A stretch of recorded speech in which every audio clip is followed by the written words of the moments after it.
So you go. This is Grand Chief Abram Benedict, and I'm here today to go through my monthly report with you from December of 2016, which was provided to the community at the general meeting of January 26th at the Gulinaga Recreation Center, and also made available on January 30th via social media and through the MCA email system. My monthly report is generally provided 1 month after the month of activities at the community general meeting. So this is my monthly report for the month of December 2016. On December 1st, 2016, I attended a breakfast conference event with Pierre Pettigrew in the morning of the 26th at the Chateau Laurier Hotel in the city of Ottawa. Pierre Pettigrew facilitated the morning session, who addressed the complex matters related to the United States presidential election, as well as the new Canada-European Union Free Trade Agreement. Mr. Pettigrew served as a Liberal cabinet minister for Jean Chrétien in various government positions, as well as under the government of Paul Martin as the Minister of Foreign Affairs. Pierre spoke about how Donald Trump was elected against all odds and outlined that because of his lack of political experience in being a millionaire, Trump has no political alliances. Given Trump has no political alliances, he doesn't have to toll to a party line or worry about big business sponsorship since he's already a billionaire. Pierre's analysis was simple, was that the same as many other political analysts, that the political future of the United States of America is truly uncertain. December 1st, 2016 also seen our first community dinner. Earlier in November, our council decided that instead of attempting to host and coordinate the Christmas dinner for staff, that would be a great idea to have community dinners in all three districts for members of the Mohawk Council, as well as community members to attend. So on December 1st, we hosted our first Christmas dinner in the village of Ganadigo at the Recreation Center with a traditional meal. On that evening, we served over 120 meals, had an overwhelming response of people participate, and which gave us an indicator for the upcoming 2 other community meals. Also on December 1st, 2016, I provided a community tour with government representatives from a number of different departments. Following a Senate committee presentation that we did on the Jade Treaty and on border crossing issues in February, a report was provided from the Department of Indigenous Affairs.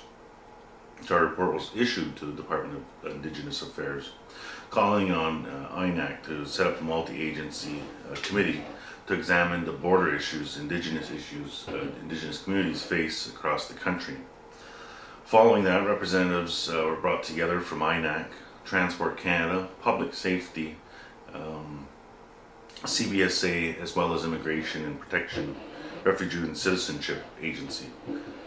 These representatives from each of these government agencies were on the tour on December 1st. I provided them with the on-the-ground look of our community, as well as seeing on the ground the challenges in which our community faces with respect to being a border community. December 2nd, we hosted a meeting with Transport Canada and INAC officials regarding their Seaway case. As part of our ongoing efforts to resolve the Seaway litigation against Canada outside of the court proceedings, we've been meeting regularly with Indian Affairs and Transport Canada. So on December 2nd, we participated in a meeting with them. The representatives have provided us with an update with respect to the return of some Block 1 lands. Also recently, some changes, we discussed some changes to the tolling policy and procedure, in which I further outlined has a large impact on our community when it comes to the Seaway and the corridor in Cornwall Island. So we will continue these meetings. We meet probably about every 2 to 3 months, and the work is ongoing as we work towards a settlement of the Seaway case. December 2nd, we held a conference call regarding child tax credits. Recently, the Mohawk Council of Akwesasne has received an increase in calls from community members who are being audited either by Revenue Canada, Revenue Quebec, and in some cases Ontario, with respect to eligibility for child tax credits. So on December 2nd, we hosted a conference call with representatives from Canada Revenue Agency as well as representatives from Revenue Quebec and Revenue Ontario to begin the dialogue of bringing together high-level representatives and staff from each of those agencies to better understand the uniqueness of Akwesasne with respect to the border, with respect to being in Quebec, Ontario, and what that means for families who are receiving benefits from either Canada Revenue Agency or Revenue Quebec, and what the auditors of each of those agencies can expect when dealing with Akwesasne residents. So the challenge has been based on Akwesasne's unique location. So our conference call was to begin a dialogue and to bring together representatives from each of those agencies. December 5th was our first open house. The Mohawk Council had hosted an open house at the Gunawatsaleo Health Facility. After several months of planning, the programs and services of the Mohawk Council came together and hosted its first open house for all community members to come in, ask questions, learn more about the programs in which the Mohawk Council offers. We've seen over 100 community members come forward. Also, we offered a number of great prizes for those who attended and got their passports stamped for stopping at a number of the program booths that we had available. December 6th to 8th, the Assembly of First Nations hosted its Special Chiefs Assembly in Gatineau. Myself and a number of other chiefs attended the assembly. As usual, the assembly began with an address from the National Chief Perry Bellegarde and reflections on the past year and what the AFN has accomplished over the last year. The National Chief also outlined his vision for 2017, which included engagement with the federal government as well as top priorities including environment, education, and fiscal relations with the government. The Prime Minister of Canada also addressed the chiefs on the afternoon of December 6th and updated the chiefs on his government's priorities with respect to Indigenous issues. The Prime Minister reiterated his commitment to the Truth and Reconciliation recommendations, as well as his government's commitment to the Missing and Murdered Indigenous Women and Girls Inquiry. Prior to the Prime Minister addressing the chiefs, the National Chief honored Gord Downey for his commitment in raising the profile and bringing to light Indigenous issues across the country and North America. The Prime Minister also participated in the honoring of Gord Downey. Over the course of the 3 days, a number of updates were provided to chiefs from the regional chiefs on portfolio work in which they are doing, which include education, environment, women's file, social, and other AFN portfolio areas. A presentation was done on what the communities are doing around pipelines, a bit of discussion around that. The AFN committed to hosting a Chiefs Assembly in the coming months, specifically on pipelines, as a number of communities are facing challenges with respect to that, and also in light of the Dakota Access Pipeline movement that's been happening with our sister community. The AFN was criticized for not being able to allow adequate debate on a number of the issues. The National Chief committed to improving that, and I also, there over the 3 days, I participated in the Ontario Regional Caucus meetings, which were set to prepare for the AFN Assembly on those days. On December 7th, I participated in a meeting with the Seaway International Bridge Corporation, SIBC Board of Directors. Several weeks earlier, of December 7th, I had requested a meeting with the board to officially introduce myself as the Grand Chief of Akwesasne and also provide them with an overview of our community and to highlight some of the challenges in which the toll booth poses upon our people and our economy. in Akwesasne with respect to, one, the cost of the toll, and also two, the location of the toll. The board of directors is comprised of 4 representatives from the Federal Bridge Corporation, as well as four representatives from the St. Lawrence Seaway Development Corporation. These two bodies make up the Seaway International Bridge board of directors. At this meeting, all board members were present, with the exception of one vacancy at the board at this time. The general manager for the Seaway International Bridge was also in attendance at the board meeting. As I mentioned, the main goal of the meeting was to educate the board about our community of Akwesasne, and also to provide a real snapshot of the impacts in which the $7 toll provides toll impacts our community as we try to attract business to the area, and also bring tourism to the area.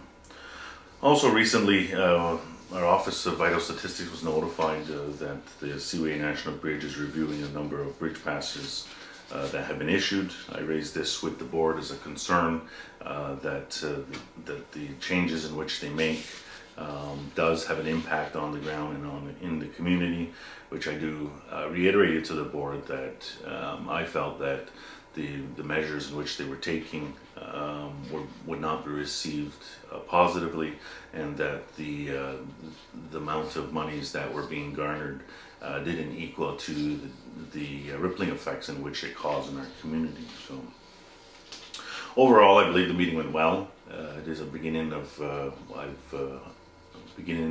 initiating an ongoing working relationship with the board, and also with the Seaway International Bridge, to improve the better relations in which we have with them.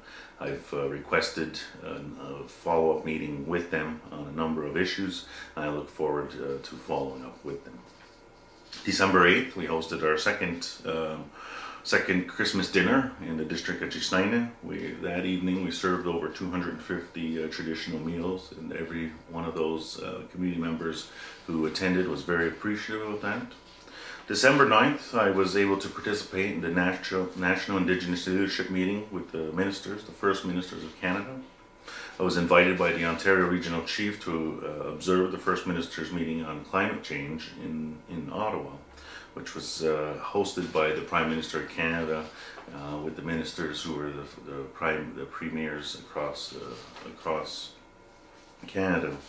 The meeting was started by a visit of now former Vice President Joe Biden, who spoke about the importance of Canada and the United States relationship, and attempted to provide some assurance that with the administration change in the United States, that the relationship between Canada and the United States shouldn't change too much.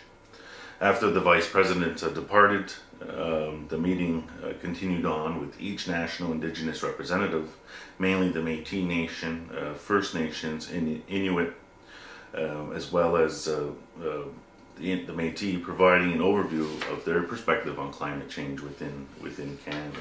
Following the presentations by the Indigenous leadership, the premiers were able to speak about partnerships that they are doing across the country with Indigenous communities. December 12th, council meeting update. The Akwesasne Election Law Working Group provided council with a report on the recent election law survey results and discussed next steps. Council will discuss further the working group composition at an upcoming meeting. Also, at the December 12th meeting, Council agreed that a report will be published on the Cooperative Land Use Agreement signed by the MCA in 2009 for the use of Akwesasne lands. Council was briefed on a recent support request and agreed that we will not support legal fees. An update was provided on a recent letter received regarding MCA Admin 2 building. Council discussed the recent changes to the general meeting format, where chiefs provide roundtable updates, and agreed that this format will continue for future general meetings. It was also agreed that an overview and update were provided to Council on the Nutfield tract claim. Council discussed the possibility of forming a recreation portfolio, and further research will be done. A brief was provided on Section 107 of the Indian Act, marriages. Further research will be done and reported back to Council. And the resolutions passed at that meeting was approval of assignment of lease for Thompson Island, approval of the formation of a governments committee, and also approval of an application to the AEDF Community Infrastructure Fund, and approval of 6 sets of the council meeting minutes. On December 12th, we hosted another open house, at the Gishnina Recreation Center. Again, all of our programs came together to showcase the programs and services in which we offer as the Mohawk Council. December 14th, seen our third and final open house, which was hosted at the Gawanoga Recreation Center. Again, our programs came together, and I must say that through the 3 open houses, they were very packed. Over 100 people came out. Great prizes were given out, and lots of dialogue happening between our programs and services with the community, and helping the community better understand the services in which the Mohawk Council offers. And that was the objective of having the open houses.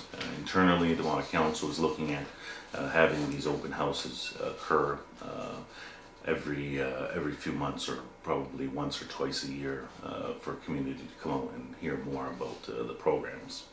December 15th, I participated in a conference call with the Chiefs of Ontario Political Confederacy, which was a preparation conference call for an upcoming meeting with the Premier of Ontario. The Premier of Ontario has committed to meeting with First Nations leadership biannually, and this conference call was an opportunity for the Chiefs to prepare for the upcoming meeting with the Premier, Kathleen Wynne. Also at this Political Confederacy meeting or conference call, we discussed a recent retreat, what had happened, and how regional priorities aligned with the PC priorities. The Chiefs also discussed how the PC structure supports the priorities in the political portfolio system. December 16th, a meeting between the Chiefs of Ontario Political Confederacy and the Premier of Ontario, Kathleen Wynne. So following that preparation call on December 15th, the Political Confederacy met with Premier Kathleen Wynne on December 16th at Queen's Park in Toronto. The meeting began with the Premier outlining areas that the province has been working on with Indigenous leaderships and communities, and also outlined her expectations for the day's meeting with the PC. The Ontario Regional Chief provided opening words himself, and also outlined regional work that has been going on with the province and First Nations. The Regional Chief also outlined areas of challenge and explained that further presentations would be done through the meeting. The youth provided a presentation to the Premier on youth priorities and spoke about areas where the province is supporting youth, but stressed that there's a greater need for resources for youth suicide prevention. The Chiefs then presented on community wellness, including the local integrated health network's Patient First Action Plan, which has drawn a lot of concerns from communities with respect to the lack of consultation on that policy. A lengthy discussion occurred on the Life Promotions Program and how this impacts communities, or rather the lack of impact that this program is having on communities in the ground. And equally, but more importantly up north, where some of the communities are very difficult to access. A number of chiefs spoke regarding wealth creation, which are the outcomes of a recent Ontario First Nations Economic Forum, in which myself and Chief Ava Hill from Six Nations chaired. We also touched on the Casino Rama reserve dispute, resource revenue sharing, and taxation on tobacco and gasoline were other areas in which were touched upon with the Premier of Ontario. These files all impact the conditions in communities and their economy. Briefs were provided to the ministers on the environment and infrastructure challenges, as were also outlined, and the Premier committed to follow up on a number of areas in which the chiefs raised. December 15th was our third and final Christmas community dinner at the Gawanoga Recreation Center. And that evening we served again over 250 traditional meals to the community.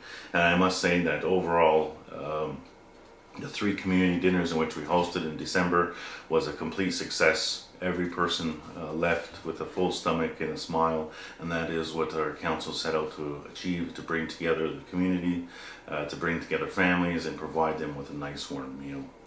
December 19th, our council meeting update. The Director of Justice and the Justice Coordinator provided council with an overview and next steps after acceptance in principle of the Akwesasne Driver's Law as part of the law enactment process. The Aboriginal Rights Research Manager gave an update on the status of the Nutfield Track and Cairn Island claim. Council was briefed on an increase in number of on the child tax credit audits which are happening to community members. Council agreed that the 2016-17 MCA heating assistance deadline would be extended for 7 days. The resolutions passed at that meeting was approval of funding proposal for restorative justice grant, approval of signing authority for the new executive director and acting director of health for the Bank of Montreal